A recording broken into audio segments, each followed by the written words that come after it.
welcome to Turn the Page, the official podcast of the Syosset Public Library.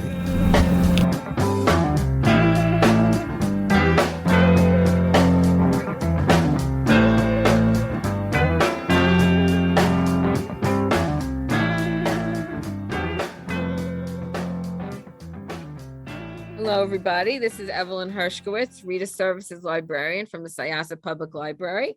And we're here for the Turn the Page podcast. And we have a very special guest today. Her name is Carley Fortune, and this is her debut novel called Every Summer After. And I'm looking at the cover right now, and it's so inviting. It's two young people jumping off a dock into the lake, and I love covers with water on them and people having fun. So that's a wonderful cover. I'm just going to introduce Carley a little bit and then we'll get started. So Carley Fortune is an author and award-winning journalist who serves as an editor at some of Canada's top publications. Her first novel, Every Summer After, is your next beach read. The book is a nostalgic story of childhood crushes, first loves, and the people and choices that mark us forever. It will be released on May 10th, 2022. Carley, most recently, the executive editor of Finery 29 Canada, a job that gave her a lot of pride, joy, and a few migraines. Previously, she was a deputy editor of Chatelaine, is that right? Chatelaine magazine, where I guess we don't get that because it's a Canadian publication. Yes. Where she oversaw the brand's digital transformation. After being promoted to editor-in-chief, she produced one whole issue, then left to launch Refinery 29 Canada, making her the shortest serving EIC in Chatelane's 90-plus year history, a fact that you will not find on its Wikipedia page. Carley's 16-year tour around the Canadian media industry has included editorial positions at the Globe and Mail, Toronto Life magazine, and the much-loved, now defunct, weekly paper, The Grid. Not surprisingly, she likes coming up with new ideas and prefers the beginning of things. Carley was born in Toronto and spent her young life in the suburbs of Sydney, Australia, and in Barry's Bay, a teeny lakeside town in rural Ontario, where most of this book takes place, which is wonderful. Somewhere I would really love to go and spend a summer. Really, you explain it in detail. It's wonderful. Carley holds a Bachelor of Journalism from Ryerson University. She lives in Toronto with her husband, who she met in a magazine features writing class at J School and pursued doggedly after hearing about his known as handmade lasagna. They have two sons. Carley is currently writing her second novel. So Carley, thank you so much for joining us. Really appreciate you coming. We also have a special guest with us today. Her name is Stephanie Rose, and Stephanie is a publicist at Lifetime Television Network. And she's the one who told me about this wonderful book. And that's why I pursued Carley so that we could talk about it, get it out in the world. It doesn't come out till next Tuesday, May 10th, 2022. So Stephanie, thank you for joining us. Stephanie gave Carley's book, I don't know if you read your reviews, Carley, but Stephanie gave your book 5 stars on Goodreads. She's not the only one. There are plenty of other 5-star reads on Goodreads. And Stephanie says, I was lucky enough to read an advanced copy of Every Summer After. It's been 6 days since I read it in one sitting, as I could not put it down. And I'm still thinking about this dazzling, emotional story about first loves, heartbreaks, and finding your way back to each other despite broken trust and situations life throws you your way as you grow up and possibly grow apart. This book was extremely my type of book, second chance romance, but I'd recommend it to anyone who loves a great story, so everyone. I don't even want to compare Carley's writing to other authors because it is so unique and beautiful in its own right. The situations the characters were in felt grounded and realistic, which I really appreciated and allowed me to understand their motives. Every Summer After has earned its place as my new favorite book, and I'm looking forward to more stories from Carley. Stephanie, that was beautifully written. Thank you. Okay, so Carley, tell us about Every Summer After. Sure. Well, thank you so much for having me both. And Stephanie, thank you for that glowing review. It makes my heart so full and happy. Every Summer After is a sweeping love story about Percy and Sam, who meet when Percy's parents buy the cottage next door to Sam's house on a lake in Barry's Bay. But the book begins when they're adults and they haven't spoken in more than 10 years. And Percy gets a call that has her racing back to Barry's Bay and to Sam, where they reunite. And the book is told in alternating now and then timelines. So it's set over the course of 6 summers in the past, where you see them meet and become fast friends and fall in love, and 1 weekend in the present where they reunite. And the whole time you're trying to figure out what it is that caused them to split apart, and whether they can kind of get over their past mistakes and issues and get together in the end. It was great. Enjoyed it so much. Thank This you. Barry's Bay sounds like a wonderful place to be. You gave it was just so picture perfect. I could picture it in my mind, the lake and the swimming, and it was just fabulous. So is it really Thank like you. that? I mean, is it that great a place to spend your summers? It's a great place to spend your summers. Absolutely. Yeah, it's I grew up in Barry's Bay. It's my parents, when I was a baby, had a cottage up there, a little cottage on Kemeniskeg Lake, which is where Percy and Sam are. That's where they spend their summers, or it's where Sam lives year round. And when my family moved to Australia when I was young, but when we moved back, I was 8 or 9, they decided, instead of settling in Toronto, where we had been previously, that they would move up to Barry's Bay and make our cottage a home. So I grew up there down a dirt road on a lake, and the book is very much a love letter to that part of the world, that small community. I was feeling very, very nostalgic for those summers of my past when I wrote it. Are Sam and Percy, are they anybody that you remember from high school, from your high school days? Are they based on anybody? No, I like to say that Percy's high school experience had 99% more kissing than mine. But in some ways, I was the person, I didn't have a cottage up there. I was the year-round resident. So I was kind of like Sam in that way. And Sam's parents have a restaurant in town, and my parents also ran a restaurant. So I grew up, working with my family, working nights at the restaurant and swimming in the day. But I was not fortunate enough to have that kind of best friend love experience. But all of the kind of like setting stuff and spending your days on the dock in a wet bathing suit and the friendship bracelets, all of that is definitely pulled from my childhood. Wow, I guess you had a very nice childhood. I did. Yeah. So your parents had a restaurant up just like the restaurant in the book? It's not it. They did have a restaurant. My dad is a chef, and my mom studied tourism and hospitality. So they opened an inn in Barry's Bay. So they had guest rooms and then a restaurant that was open to the public. But it's a bit different from the tavern in the book that Sam's mom runs.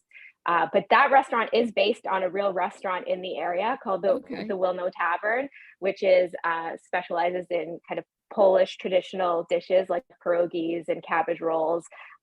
So the tavern in the book is based on a real place, just not my parents' place. Wow, that's great. Sounds good. Every time I read about the pierogies, I'm like, I want one of those. Oh, they're good. They sounded great. So are any of the characters based on anyone you know or that are real? Or it's all made up? No, the book is purely fiction in that way. I kind of it was really more the setting that came from my life, but the characters, I made them up. Of course, they're all like, when you write, everything is from you and what you see, but no, they're not based on anybody. So this is your debut novel. It is. Is this your first attempt at writing? Do you have like another novel in the drawer? Like I've spoken to so many other authors. I've never completed another manuscript before. Wow. I loved creative writing when I was a kid. That was definitely my first love. But I did not think that was a way you could earn a living. From a very, I had, as I said, I had parents who ran a restaurant. I've seen, it's not an easy business.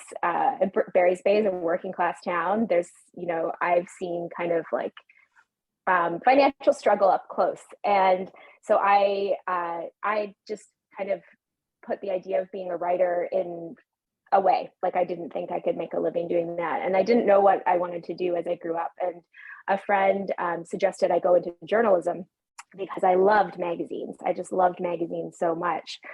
And so I went to journalism school, and my dream was to become a magazine editor. And I worked as a journalist, as an editor for 16 years. But all the while, I kind of had it in the back of my head that I would just love to write a book. That like what I would really like to do is write a book. I just didn't think I'd ever do it. And I had tried a little bit when I was on my first maternity leave. I have two children, and when my first son was born 5 years ago, I attempted. I didn't even finish a chapter. I just had no clue what I was doing. And I think the problem was I wasn't reading at the time. I had kind of given up reading because I read so much for work. And then, so every summer after really truly is the first book that I've written. Yeah. That's wonderful. So what was it wasn't much of a journey then, but what was your journey like to get published? It was fast and wild and wonderful. I started writing in the summer of 2020. And during the pandemic, we were actually staying at a cottage near Barry's Bay. My parents sold our house on the lake more than 10 years ago, but they still live in the area, and we rent a cottage up there every year. And I'd love to join you. Oh, yeah, it's wonderful. It sounds like such a great place. I'm sorry to interrupt you, but it sounds like such a great place to spend the summer. It's beautiful. And the owner of the cottage is actually from Buffalo. And because of the pandemic, he couldn't get across the border. So he's a friend of the family's. He let us squat there for the whole summer. And so, I was feeling obviously very nostalgic for my summers of my youth. And I was also working a pretty stressful job. And I got off the phone one day from like a particularly bad phone call. And I just was like, you know what? I'm going to write my book. I haven't done any creative work for myself as an adult. And it felt like during the pandemic, it was the time to be selfish. And I was like, I don't know what this book is, but I'm going to do it. So I gave myself a deadline to write the book by the end of the year, and I calculated how many words I'd have to write each day in order to get an 80,000 word manuscript, and it was 388 words, which did not seem like a lot to me. And I just plugged away at it every morning before work and on the weekends, and finished the manuscript by the end of the year and sent it out to a few agents, and that was it. They picked it up right away? Yeah, I had a few I sent it out in December, and I had a few offers of representation, and I signed with my agent in January. Wow. And then the book sold at auction in March. So it was so wild. It was so congratulations. So that is wonderful. Thank you. Thank you. Really, wow. That is fast. So did you have it all planned out, or are you fly by the seat of your pants writer? Which way do you go? I'm a bit more of a pantser, I think. I knew what the story would be kind of overall and how it would end. I knew what had caused the two characters to be torn apart. And I also knew that I wanted to have a structure that went back and forth between the present day and the past. And I think having that structure in mind really helped me, because I kind of like had a pacing figured out, and I could sit down every time I got to a past summer. I'd think, okay, what needs to happen this summer between these two? And I had some kind of like big scenes in my head, but otherwise I just kind of made it up as I went along. Are you a big romance reader? Like rom-coms? I am. As I said, I had really given up reading as an adult mostly. But I think it was the beginning of 2019 or in 2019, I started reading again, and I was reading YA and romance, and I just, I couldn't stop reading. I gave up TV. I stopped. I just read all the time, and I think it was because I was thinking about this recently. Why it is I went from not reading at all to reading dozens and dozens of books. I was like so stressed out at work, and I was sick all the time. I had a young child in daycare, and we were just for months on end sick, and I couldn't sleep. I had an insomnia, and I just picked up a book because I wasn't sleeping, and it kind of spiraled from there. And I think what I had been doing without knowing it as I was reading all these books is figuring out how they worked, like what the pacing was, and figuring out what I liked and what I didn't like, so that when I sat down to write this book, I'd kind of given myself a crash course in writing a book by reading so much. You don't have an MFA, right? I don't know. I have a Bachelor of Journalism. Oh, okay. Yeah, so I have And no also, formal kind of creative writing training. did you have an author group or anything that critiqued it, or you just did this all in? No, I didn't have an author group. I sent it to 3 friends Okay. at the I think it was in November, and I said, "You have 2 weeks to read this and give me my," because I'm on a deadline. So 2 please weeks. We this read it in a day, right, Steph? One day, one single sitting. Thank you. Yeah, so I gave it to 3 friends to read, and my husband forced me to let him read it. I didn't want to share it with my husband. I was terrified he wouldn't like it.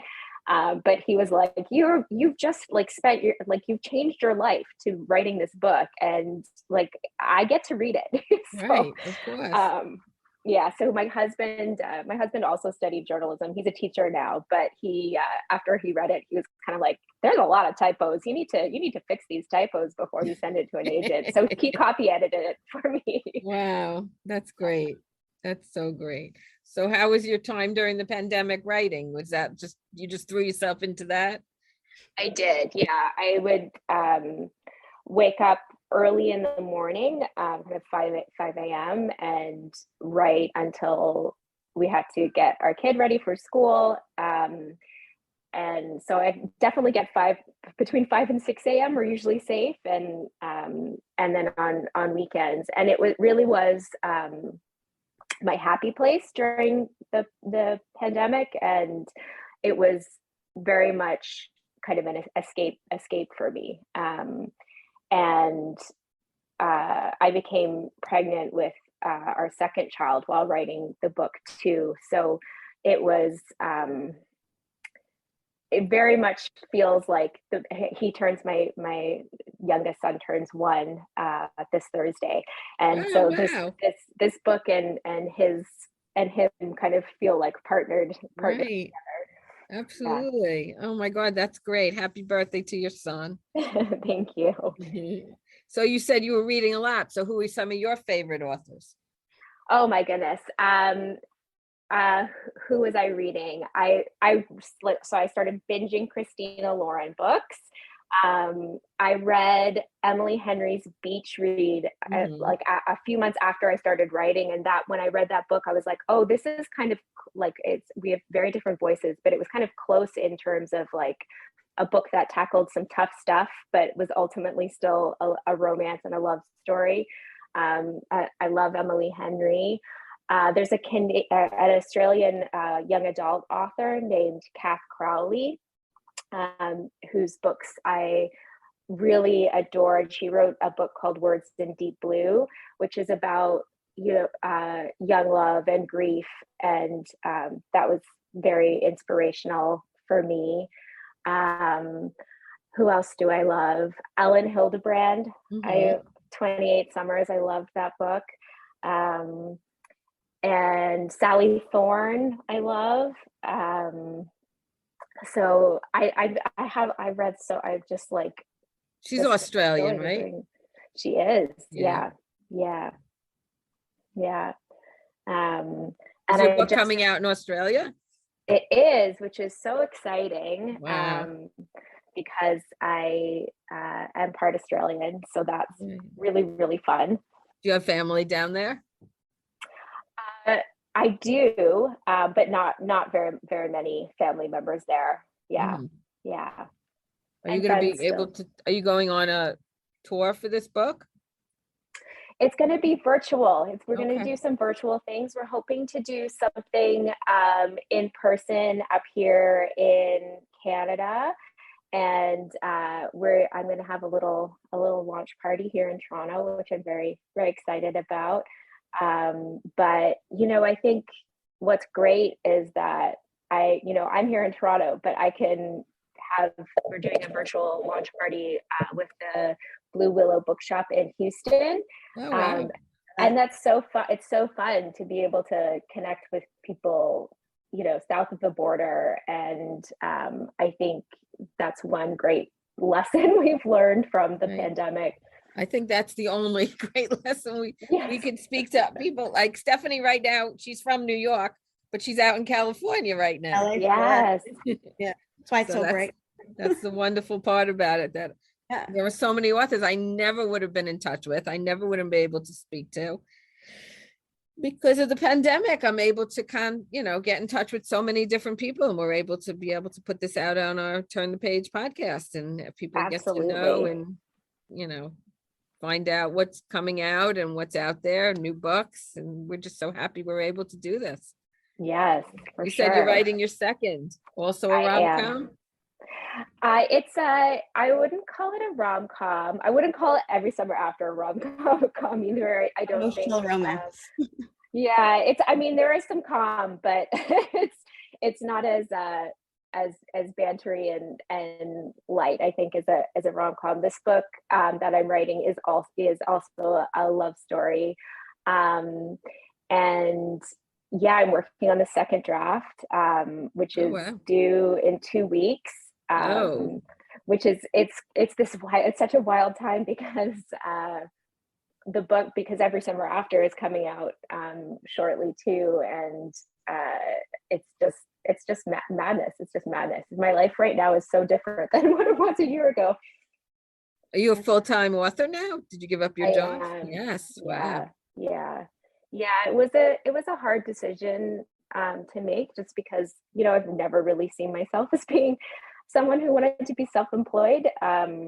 But I don't. Yeah, my husband and I talked about it a lot, and it just seemed like the time we had kind of like, if not now, then when.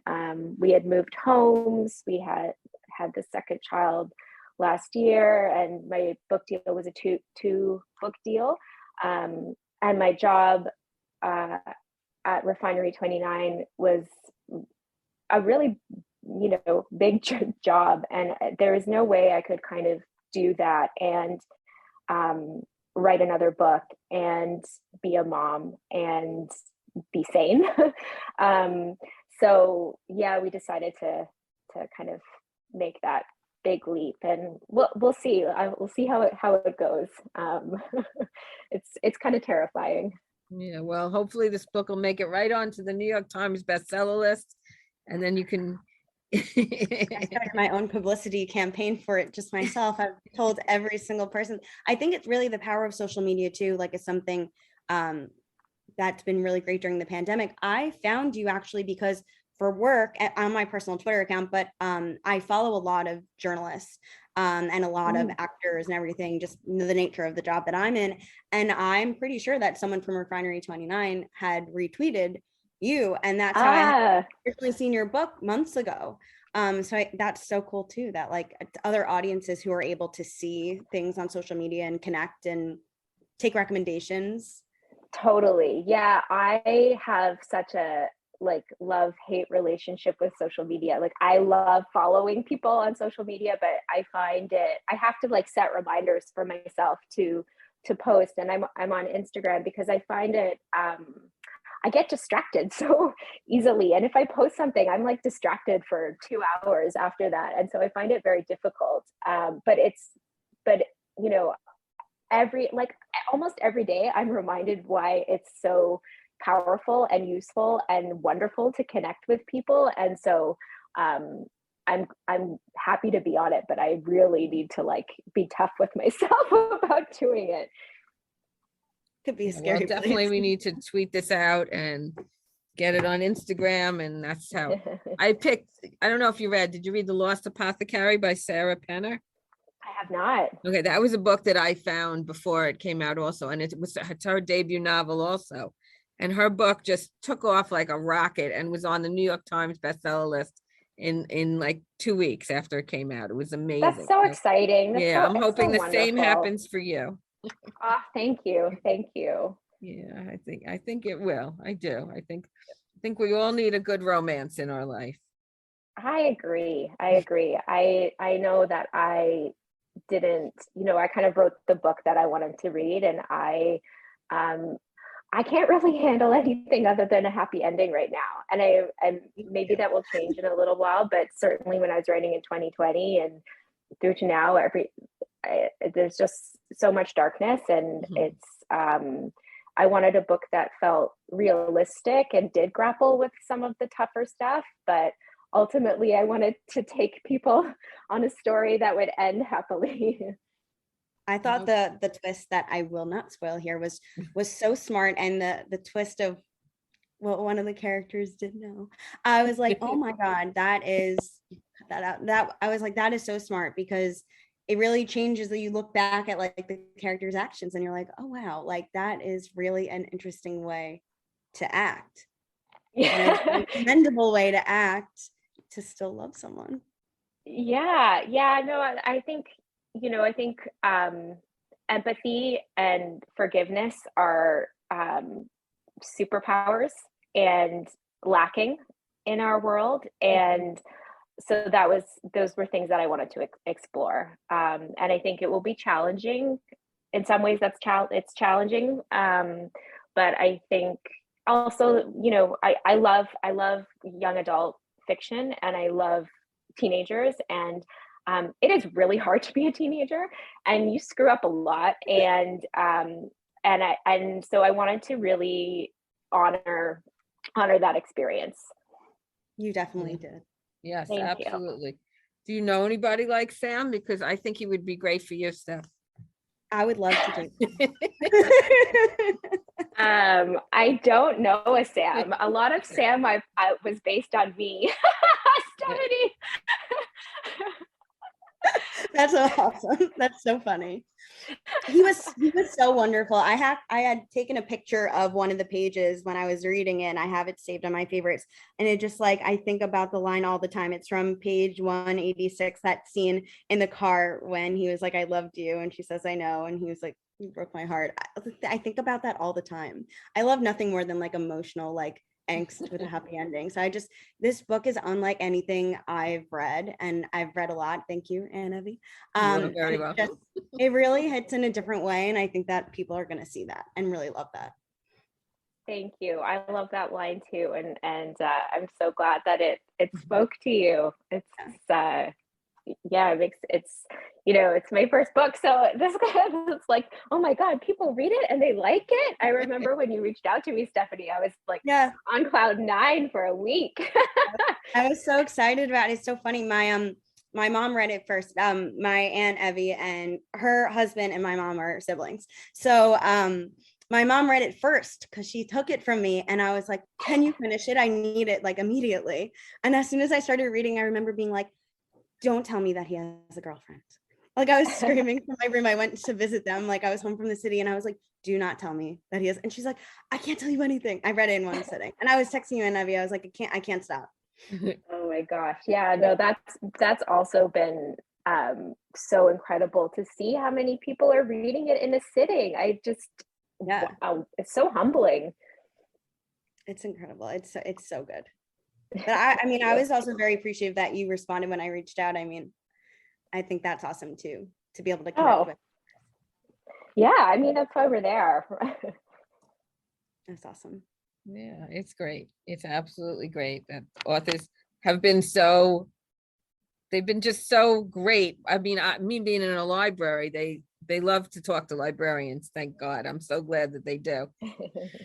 Because I have spoken to some of the best. I've spoken to Lisa Scottolini. I've spoken to Adriana Trigiani. I mean, I've spoken to some authors that are just, they have 30 books out already. So, but I Wow. love to speak to debut authors. That is really one of my favorite things to do, because I just love debut books. I just think that it's just wonderful that, I'm a librarian, I'm a lover of books, but I can't ever imagine sitting down and writing a book. Like, to me, that would be just too much.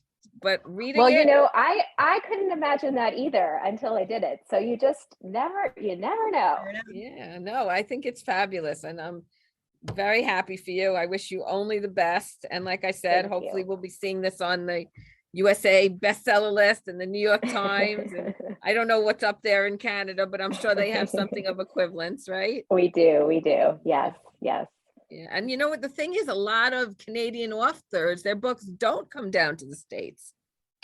It's true. Yeah. I was really lucky to sign with an agent who, her name is Taylor Haggerty, and she's from Root Literary in California.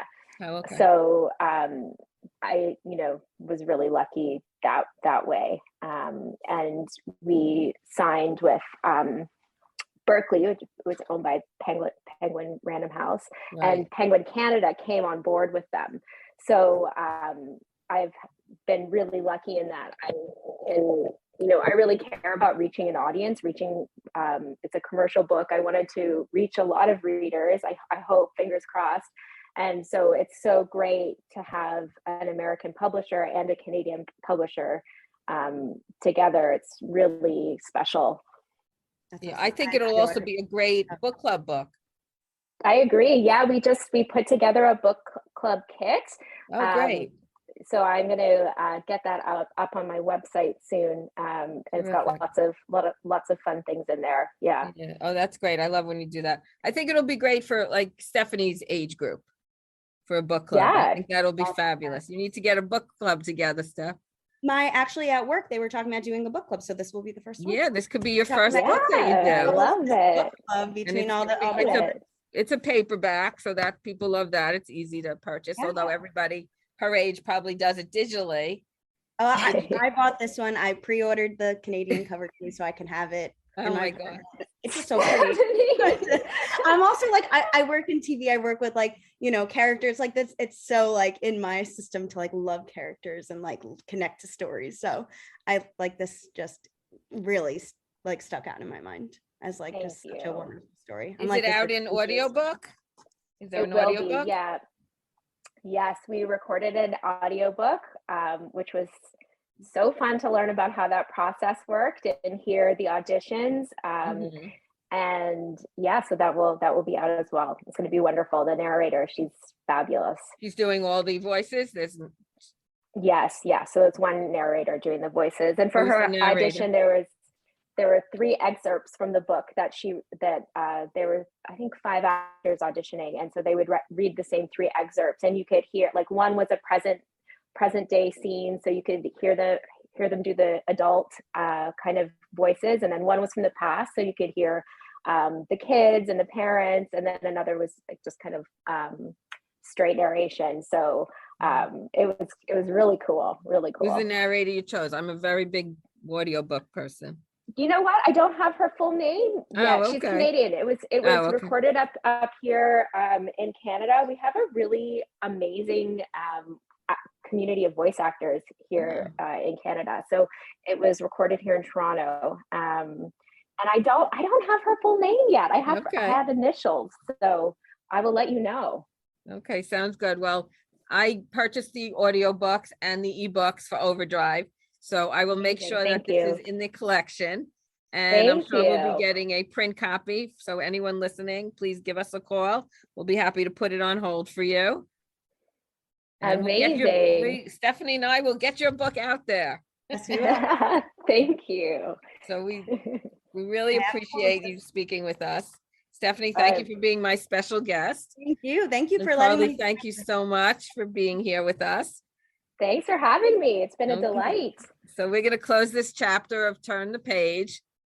This is Evelyn, Reader Services Librarian, signing off. And I just want to thank Carley Fortune and Stephanie Rose for being here with us. And we look forward to talking to you again when the next book comes out, Carley. Absolutely. Okay, everybody be well. Take care. Thank you Thank so you. much. It's time to close this chapter of Turn the Page. Join us for the next episode.